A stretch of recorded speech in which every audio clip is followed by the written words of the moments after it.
Welcome back to 101 Sports. I'm now joined by Alex Rosenbaum and Julian Council. Guys, we're here to talk a little college football to break down the conference championship games. Our first one is the ACC. We have Florida State against Georgia Tech. Rosie, break it down for me. Well, thank you for starting off us easy. We got to ease in a little bit. This is probably the easiest game to pick because Georgia Tech can't stop anyone.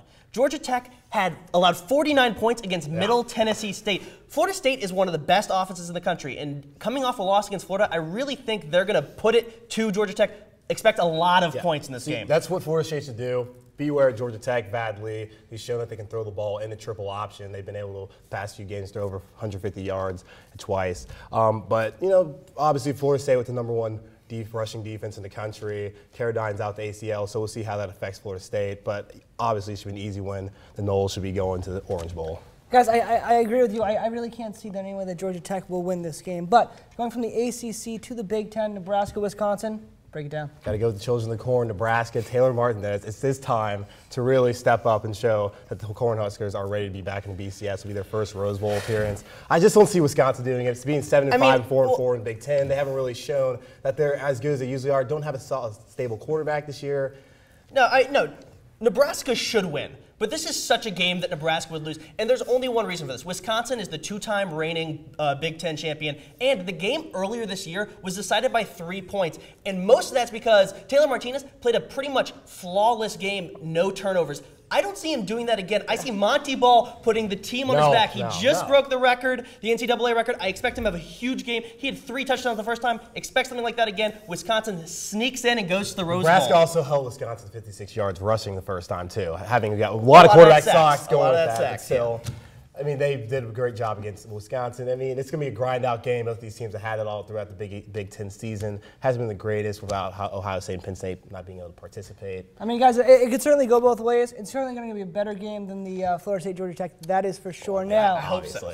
Going from Big Ten to Pac-12, we have Stanford, UCLA. Rosenbaum, what do you think? I mean, just look back to this past weekend. I got Stanford, and the big reason here is because Stanford can make anyone one-dimensional. And in the games they lost, they played against teams that were already one-dimensional, so it didn't matter. Notre Dame and Washington, good defensive teams. Yes. When Stanford played teams with high-paced offenses, it really slowed them down. Oregon, USC, UCLA last week. Expect them with the #1 rush defense and a lot of sacks. I'm going to have to disagree with you here. 7 sacks last weekend. Okay, UCLA, yes, they gave us 7 sacks, but I'm going to say that the Bruins weren't exactly playing their best.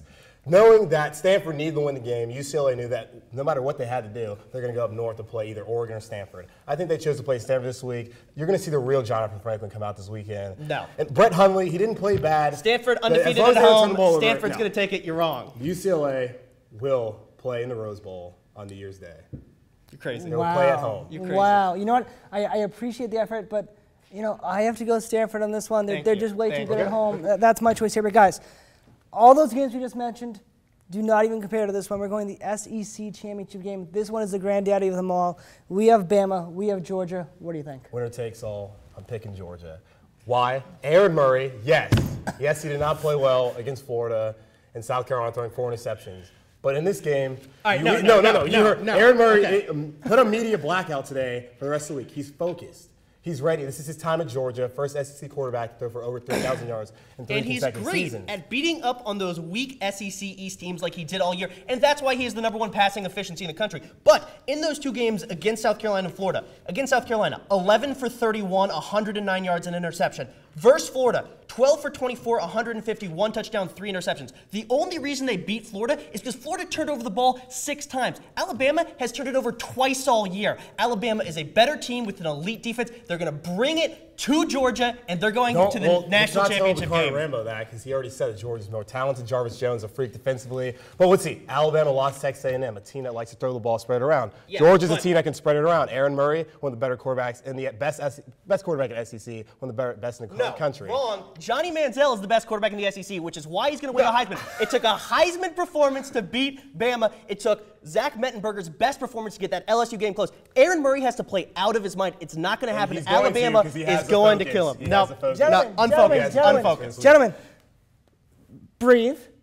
We're going to get through this. But don't hurt me. But I got to go with Bama. I think they're the better team. Woo! Okay. All tied. Okay.